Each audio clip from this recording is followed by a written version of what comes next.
નમસ્કાર મિત્રો, આજના વર્ચ્યુઅલ ક્લાસ રૂમ ટ્રેનિંગ સેશનમાં આપ સૌનું હાર્દિક સ્વાગત છે. આજે હું આઈટીઆઈમાં ચાલતા ટ્રેડ આરએફએમ વિશે લેસન નંબર 1 ટ્રેડ વિશેની માહિતીથી તમને હું માહિતગાર કરીશ. હવે આજે આપણે આઈટીઆઈ શું છે, આઈટીઆઈની વિશે માહિતી મેળવીશું અને આરએફએમ ટ્રેડ શું છે એના વિશે માહિતી મેળવીશું. આપણે કોઈ ઇમારત બનાવતા હોય ત્યારે ઇમારતની અંદર પાયો મજબૂત હોય તો આરએફએમ ટ્રેડ માટે પહેલાં આપણે આઈટીઆઈ શું છે એ સમજવું પડે, કારણ કે આઈટીઆઈની અંદર જ આ બધા કોર્સીસ ચાલે છે, આ ટ્રેડ ચાલે છે. એટલે આઈટીઆઈ શું છે એના વિશે આપણે માહિતી મેળવીશું. આઈટીઆઈ એટલે એનું પૂરું નામ છે ઇન્ડસ્ટ્રીયલ ટ્રેનિંગ ઇન્સ્ટિટ્યૂટ, ઔદ્યોગિક તાલીમ સંસ્થા. હવે જ્યારે આપણો ભારત દેશ 1947માં આઝાદ થયો ત્યારે એ સમયે આપણે મોટા ભાગની મશીનરી કે મશીનરીના કોઈ પાર્ટ્સ બધા માટે બીજા દેશો ઉપર આધાર રાખવો પડતો હતો. બહારથી બધી મશીનરી આપણે આવતી હતી કે પાર્ટ્સ આવતા હતા અને પછી આપણે કોઈ વસ્તુ એનું બનાવી શકતા હતા. પણ ધીમે ધીમે આપણે માણસ વિચારતા થયા અને એની અંદર ધીમે ધીમે ટેકનિકલી ક્ષેત્રે ઔદ્યોગિક ક્રાંતિ શરૂ થઈ અને જેના આધારે તે બધું આપણે અહીંયા પણ ચાલુ કરી શકીએ. મશીનરોનું ઉત્પાદન, મેન્યુફેક્ચરિંગ અહીંયા થવા માંડ્યું, પાર્ટ્સો અહીંયા બનવા માંડ્યા અને એની અંદર આપણા રાજ્ય સરકાર અને ભારત સરકારના સમર્થનથી મોટાભાગની ઇન્ડસ્ટ્રીઓ બનવા લાગી. હવે ઇન્ડસ્ટ્રીઝને આપણે પૂરતા પ્રમાણમાં સ્કિલ પર્સન, તાલીમબદ્ધ માણસો પૂરું પાડવું જરૂરી હતું. હવે એના અનુસંધાને ભારત સરકારે અને આપણા રાજ્ય અને દેશના ઔદ્યોગિક એકમોને પૂરતા પ્રમાણમાં તાલીમબદ્ધ કારીગરો મળી રહે તે જરૂરિયાત પૂરી પાડવા માટે ગુજરાત સરકાર અને ભારત સરકારે મોટી સંખ્યામાં દરેક તાલુકા અને જિલ્લામાં આઈટીઆઈની સંસ્થાની સ્થાપના કરી, જ્યાં દરેક તાલીમાર્થીઓને આપણે સંપૂર્ણપણે સૈદ્ધાંતિક અને પ્રાયોગિક શિક્ષણ આપવામાં આવે છે. એટલે ત્યાં એને પહેલાં થિયરિટિકલ પણ શીખવાડવામાં આવે છે અને થિયરિકલ ફાવી ગયા બાદ એને પ્રેક્ટિકલનું પણ નોલેજ આપવામાં આવે છે. હવે આઈટીઆઈના મહત્ત્વની અંદર ઇન્ડસ્ટ્રીયલ સ્પેસિફિક સ્કિલ દ્વારા યુવાનોને ટેકનિકલી સક્ષમ બનાવવા એ હાલના સમયની બહુ જ મોટી માંગ છે. ઉદ્યોગો દ્વારા પૂરી પાડવામાં આવતી સ્કિલ અને તાલીમો સંસ્થા દ્વારા પૂરી પાડવામાં આવતી સ્કિલ વચ્ચે ખૂબ જ તફાવત છે.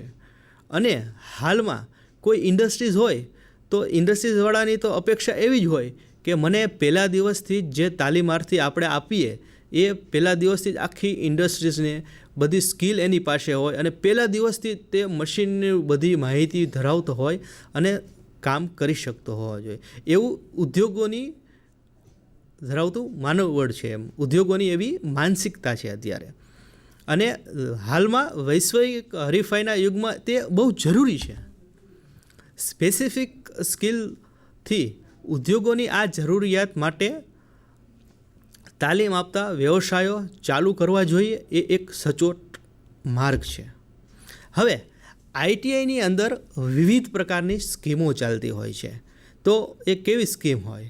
CTS craftsman training scheme, 2 apprentice training scheme, 3 NCVT pattern અને 4 GCVT પેટર્ન. હવે પહેલી જે CTS સ્કીમ છે એની અંદર વિવિધ પ્રકારના ટ્રેડો ચાલતા હોય છે. હવે એ ટ્રેડ 3 મહિનાથી 1 વર્ષ કે 2 વર્ષ સુધીના હોય છે અને આ ટ્રેડમાં સંપૂર્ણપણે તાલીમ લઈને પછી તાલીમાર્થી એપ્રેન્ટિસ એક્ટની સ્કીમમાં જોડાઈ શકે છે અને એપ્રેન્ટિસ પૂર્ણ કર્યા બાદ તે સંપૂર્ણપણે એક સારો કારીગર બની શકે છે. NCVT પેટર્ન, હવે NCVT પેટર્નની અંદર જે રાજ્ય સરકાર નહીં પણ ભારત સરકાર દ્વારા ચાલતી સ્કીમ છે અને ઘણી જગ્યાએ નવી આઈટીઆઈ ચાલુ થતી હોય તો એ લોકો ગુજરાત સરકાર અથવા કોઈ બી રાજ્ય સરકાર દ્વારા સ્કીમ ચાલુ કરવામાં આવે એને GCVT પેટર્ન તરીકે ઓળખવામાં આવે છે. હવે રીઝન ઓફ આઈટીઆઈ, હવે કોઈ તાલીમાર્થીઓને 10માનું પરિણામ આવ્યું અને થોડા માર્ક્સ ઓછા આવ્યા કે વધારે આવ્યા, તો એ વિચારે તો ખરા ને કે મારે શેમાં એડમિશન લેવું.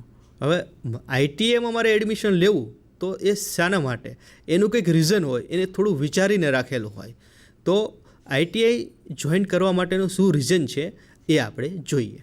તો આઈટીઆઈની અંદર બેઝિક મશીનોનું સંપૂર્ણપણે જ્ઞાન આપવામાં આવે છે. મશીનોના દરેક પ્રકારના ઓપરેશન, નાનાથી માંડીને કેવી રીતે મશીન ચાલુ કરવું ત્યાંથી બધું માહિતી આપવામાં આવે છે. પ્રેક્ટિકલ આઈટીઆઈની અંદર પ્રેક્ટિકલ ઉપર બહુ જ ભાર આપવામાં આવે છે. ઔદ્યોગિક વિકાસ સાથે સ્વરોજગાર. હવે એને લગભગ આઈટીઆઈ અત્યારે કોઈ છોકરો કરે તો એના કોઈ ફ્રેન્ડ સર્કલે, એના મિત્રોએ કરેલું હોય તો લગભગ આઈટીઆઈ જેવું પૂર્ણ કરે એવું એને સ્વરોજગાર મળી શકે છે. આઈટીઆઈની અંદર સીએનસી, વીએમસી જેવા મશીનો જે અત્યારે લેટેસ્ટ બધી ઇન્ડસ્ટ્રીઝમાં મશીનો મોટાભાગે સીએનસી વીએમસી આવી ગયા છે અને એના વિશે એ સંપૂર્ણપણે માહિતી મેળવી શકે છે. સેફટી, તો સેફટી શું છે? સૌ પહેલું આપણા માટે તો સેફટી જ અગત્યનું છે. આપણે કોઈ પણ કામ કરીએ તો એની આપણે પહેલાં સેફટી સાઈડ વિચારીએ છીએ. તો આઈટીઆઈમાં એને સેફટી વિશે જાણકારી મળશે. પછી ફેક્ટરી એક્ટ મુજબ એને ટ્રેનિંગ આપવામાં આવે છે. સીઓઈ પેટર્ન પહેલાં ચાલતી હતી, જેની અંદર 3 મહિનાના શિડ્યુલ હોય છે અને એને બધા ટ્રેડ વિશેનું થોડું માહિતી અંદર આપવામાં આવે છે અને પ્રેક્ટિકલ નોલેજ પણ આપવામાં આવે છે. અને મેઇન વસ્તુ જોઈએ તો 11-12 આપણે કરતા હોય, 10મું ધોરણ ભણતા હોઈએ તો ક્લાસની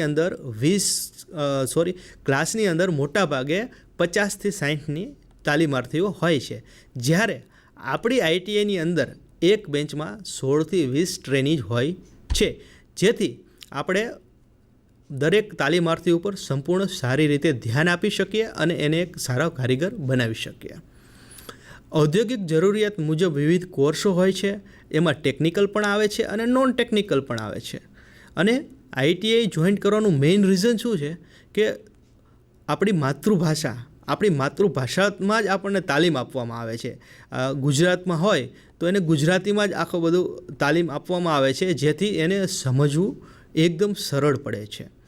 મહિલાઓ માટે પણ આઈટીઆઈની અલગ અલગ વ્યવસાયો ચાલતા હોય છે અને સમાજના નબળા વર્ગના રોજગારી માટે પણ કોર્સ ચાલે છે અને નબળા વિદ્યાર્થીઓને સંપૂર્ણપણે સારી તાલીમ આપીને એમને કુશળ કારીગર બનાવી શકાય છે. આઈટીઆઈના એનસીવીટી સર્ટિફિકેટ દુનિયાના દરેક દેશમાં માન્ય છે. હવે તમારે કોઈ પાસપોર્ટ કે એવું લેવું હોય તો એનસીવીટી સર્ટિફિકેટનો તમે આઈટીઆઈ કરેલું હશે તો તમને એની અંદર એના પણ પોઈન્ટ માર્ક્સ એડ થાય છે. મલ્ટી સ્કિલ કોર્સિસ, સીઓઈ પેટર્નમાં મલ્ટી સ્કિલ એટલે બધી પ્રકારની સ્કિલ એની અંદર આવી જાય છે.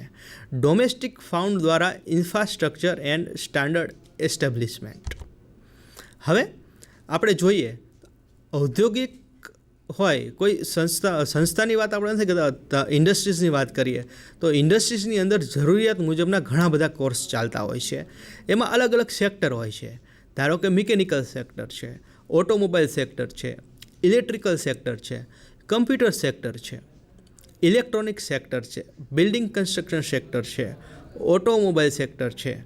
આવા ઘણા બધા વિવિધ કોર્સ ચાલતા હોય છે, જેની અંદર ઔદ્યોગિક જરૂરિયાત મુજબ આપણે ઔદ્યોગિક તાલીમ સંસ્થાની અંદર જે કોર્સ ચાલે છે તે જોઈએ કેવા પ્રકારના કોર્સ હોય છે. મિકેનિકલ સેક્ટર, તો મિકેનિકલ સેક્ટરની અંદર fitter, turner, draftman mechanic, machinist grinder, welder, plumber અને refrigeration and air condition mechanic એટલે આપણો ટ્રેડ જે આપણે તાલીમ મેળવવાના છે 2 વર્ષ, એ મિકેનિકલ સેક્ટરમાં આવે છે. ઓટોમોબાઈલ સેક્ટર, તો diesel mechanic, motor mechanic, 2 wheel repairing અને general mechanic. Electrical sector, electrician, wireman, motor rewinding. Next computer sector, તો એની અંદર COPA, e commerce, computer hardware અને સોફ્ટવેર, જેની અંદર કોમ્પ્યુટરને લગતી બધી તાલીમ પૂરી પાડવામાં આવે છે. Building construction, draftsman civil, building construction અને પ્લમ્બર જેવા કોર્સ પણ આપણે ચાલે છે. ઓટોમેશન સેક્ટર, જે અત્યારે આપણે ગુજરાતની અંદર ઓટો લાઇનમાં બહુ સિંહ ફાળાથી આગળ વધી રહ્યું છે, તો એની અંદર ઓટોમેશન સેક્ટરની અંદર સુપિરિયર ટેકનોલોજી જે બહુ સરસ છે અને અત્યારે મોટાભાગે ઇન્ડસ્ટ્રીઝની અંદર નવા સારા મશીનો આવેલા હોવાથી સુપિરિયર ટેકનોલોજીના માણસોની માંગ બહુ વધારે રહેલી છે. એની અંદર તો સુપિરિયર ટેકનોલોજીની અંદર CNC operator, VMC operator, CNC programmer cum operator અને VMC પ્રોગ્રામર કમ ઓપરેટર જેવા કોર્સીસ ચાલે છે. હવે આ આપણે અત્યાર સુધી એક ITIની માહિતી મેળવી. હવે આપણો ટ્રેડ RFMના ટ્રેડ વિશે આપણે થોડી માહિતી મેળવીશું. તો આપણા RFM ટ્રેડનું પહેલાં પૂર્ણ નામ છે refrigeration and air conditioning mechanic, જે 2 વર્ષનો અભ્યાસક્રમ છે, જેની અંદર આપણે રેફ્રિજરેશન એર કન્ડિશનને લગતી તાલીમ આપવામાં આવે છે, જે થિયરી અને પ્રેક્ટિકલના ભાગરૂપે હોય છે. અને આની અંદર આપણે refrigerator, air condition, water cooler, deep fridge, water cooler, central AC plant, package power plant વગેરે વિશે માહિતી મેળવી. હવે અભ્યાસક્રમનું બંધારણ, તો આપણા RFM ટ્રેડનું અભ્યાસક્રમ 2 વર્ષનો હોય છે. 2 વર્ષની અંદર 4 સેમેસ્ટર હોય છે, એટલે એક સેમેસ્ટર 6 મહિનાનું હોય છે. એની અંદર આપણે 4 સેમેસ્ટરમાં અલગ અલગ રીતે અભ્યાસ કરવાનો હોય છે. હવે સેમેસ્ટર 1માં આપણા RFM ટ્રેડમાં તમારે શું ભણવાનું આવે એના વિશે થોડી માહિતી મેળવીએ. તો સેમેસ્ટર 1ની અંદર શરૂઆતમાં બેઝિક ફિટિંગની અંદર ફિટર ટ્રેડનો ઘણો સમાવેશ થાય છે. ફિટર ટ્રેડ કોઈ તમારા મિત્રો ફિટર ટ્રેડ કરતા હોય તો એ જે તાલીમ લેતો એ જ આપણે લેવાની આવે છે બેઝિક ફિટિંગની અંદર, જેમાં હેક્સોઈંગ, ડ્રિલિંગ વગેરેનો અભ્યાસ કરવામાં આવે છે. બીજું શીટ મેટલ, તો શીટ મેટલનો પણ આપણે આમાં અભ્યાસ કરવામાં આવે છે. ઇલેક્ટ્રિશિયન, ઇલેક્ટ્રોનિક્સ, વેલ્ડિંગ અને બેઝિક રેફ્રિજરેશન, આટલું આપણે સેમેસ્ટર 1માં અભ્યાસ કરવાનો આવે છે. સેમેસ્ટર 2 એની અંદર રેફ્રિજરેટર હોય છે. રેફ્રિજરેટર મુખ્ય સિંગલ ડોર, ડબલ ડોર અને 3 ડોરના પણ અત્યારે આવે છે. નેક્સ્ટ રેફ્રિજરેટરના ભાગો. હવે રેફ્રિજરેટરના મુખ્ય ભાગો જેમ કે કમ્પ્રેસર, ઇવોપોરેટર, OLP વગેરેનો આપણે આમાં અભ્યાસ કરવામાં આવે છે. રેફ્રિજરન્ટ એટલે કે જે આપણી આખી રેફ્રિજરેશનની સિસ્ટમને મહત્ત્વનો ફાળો છે, જે પોતે ગરમી શોષી અને ખાદ્ય પદાર્થ હોય તો એને ઠંડક આપે છે, એ રેફ્રિજરન્ટ. વિન્ડો AC અને સ્પ્લિટ AC અને કાર AC, એના વિશે આપણે સેમેસ્ટર 2માં અભ્યાસ કરવાનો આવે છે. Semester 3 cooling tower, water cooler, deep freezer, ice candy plant અને કોલ્ડ સ્ટોરેજ, આ બધાનો આપણે 3જા સેમેસ્ટરની અંદર અભ્યાસ કરવામાં આવે છે. હવે ચોથો સેમેસ્ટર, 4th સેમેસ્ટરમાં સ્પ્લિટ AC, જે ડક્ટેબલ પણ હોય છે, પેકેજ AC અને સ્પ્લિટ પેકેજ AC, સેન્ટ્રલાઇઝ અને ઇન્ડસ્ટ્રીયલ AC વગેરેનો આપણે એમાં અભ્યાસ કરવાનો આવે છે.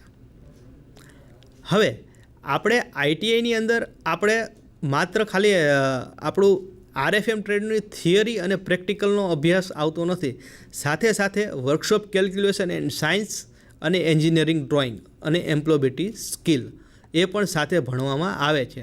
તો વર્કશોપ કેલ્ક્યુલેશન એન્ડ સાયન્સ, જેને આપણે મેથ્સ તરીકે ઓળખીએ છીએ, તો એની અંદર સેમેસ્ટર 1માં યુનિટ્સ, વિદ્યુત અને તેના ઉપયોગો, ચુંબક અને ચુંબક તત્વ, metal and non metal, square root, properties of matter, heat and temperature અને પર્સેન્ટેજ, પહેલા સેમેસ્ટરની અંદર આપણે આના વિશે માહિતી મેળવી અને અભ્યાસ કરીશું. બીજું સેમેસ્ટર ગુણોત્તર અને પ્રમાણ, દબાણ, બીજગણિત, મોશન, વર્ક, પાવર, એનર્જી અને ગતિ અને શક્તિનું સંચારણ, આનો આપણે બીજા સેમેસ્ટરમાં અભ્યાસ કરીશું.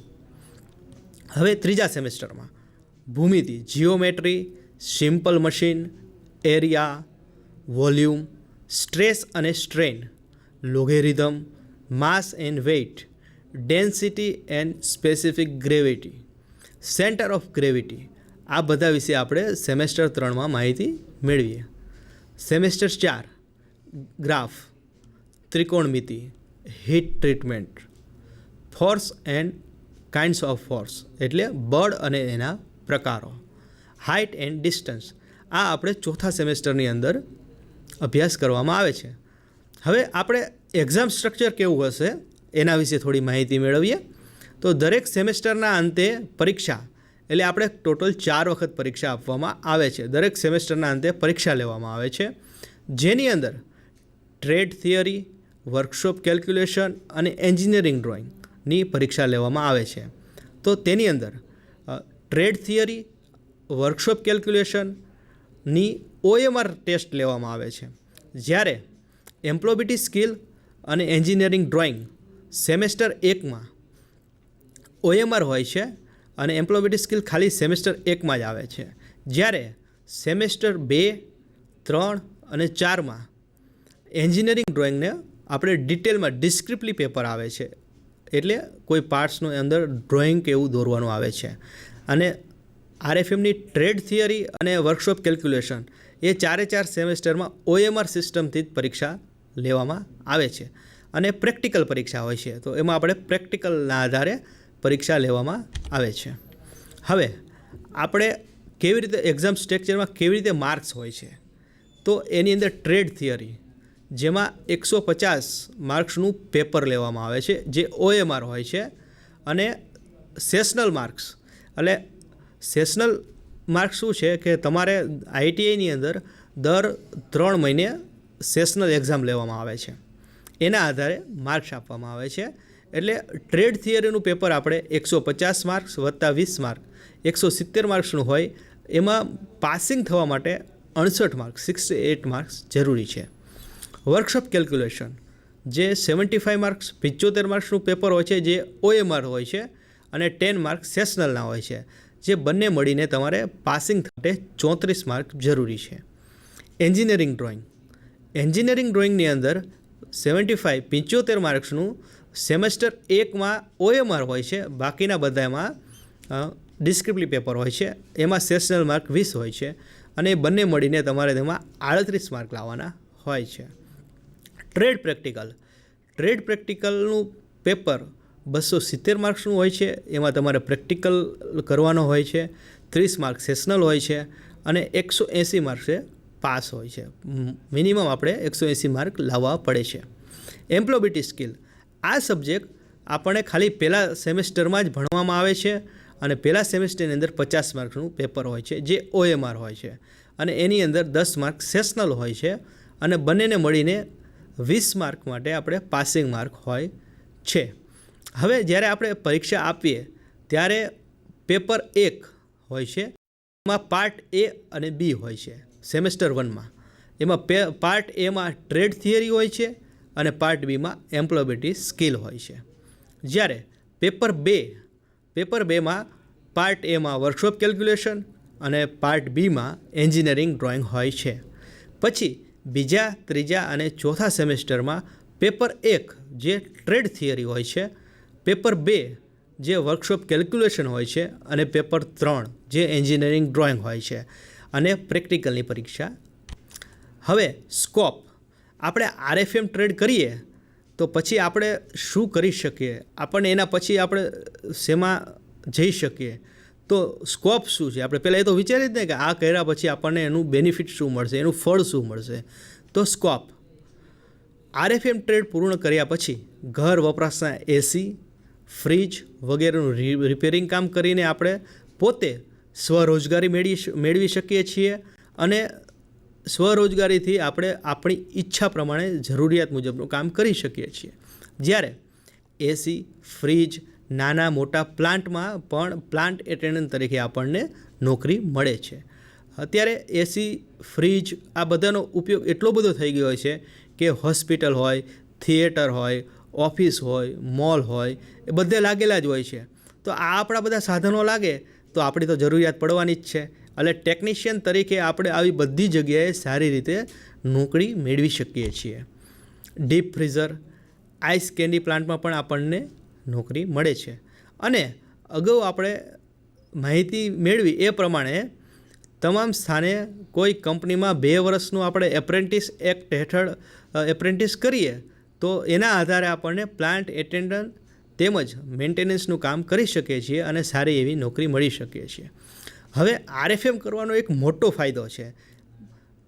2 વર્ષનો આઈટીઆઈનો કોર્સ કરીએ એટલે આરએફએમ પૂર્ણ કર્યા બાદ દરેક તાલીમાર્થીને ડિપ્લોમા મિકેનિકલમાં સીધા 3જા સેમેસ્ટરમાં પ્રવેશ મળી શકે છે.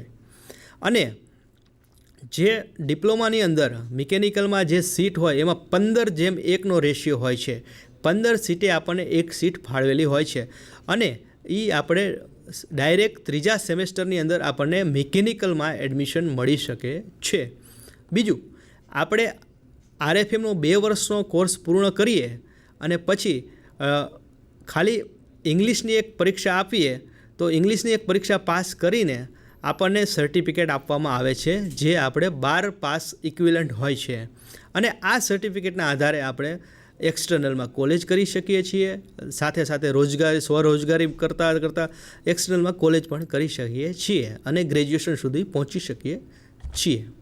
હવે આજે મેં તમને આઈટીઆઈ અને આરએફએમ ટ્રેડ વિશે માહિતી આપી તો એના આધારે આપણે થોડાક પ્રશ્નો છે તો એના પ્રશ્નો પૂછીએ અને એનો જવાબ પણ મેળવીએ. તો પહેલો જ પ્રશ્ન, આઈટીઆઈનું પૂરું નામ શું છે? અને તમારે એક્ઝામ સ્ટ્રક્ચર આવી રીતે જ હશે, ABCD આવા ઓપ્શન આપેલા હોય છે.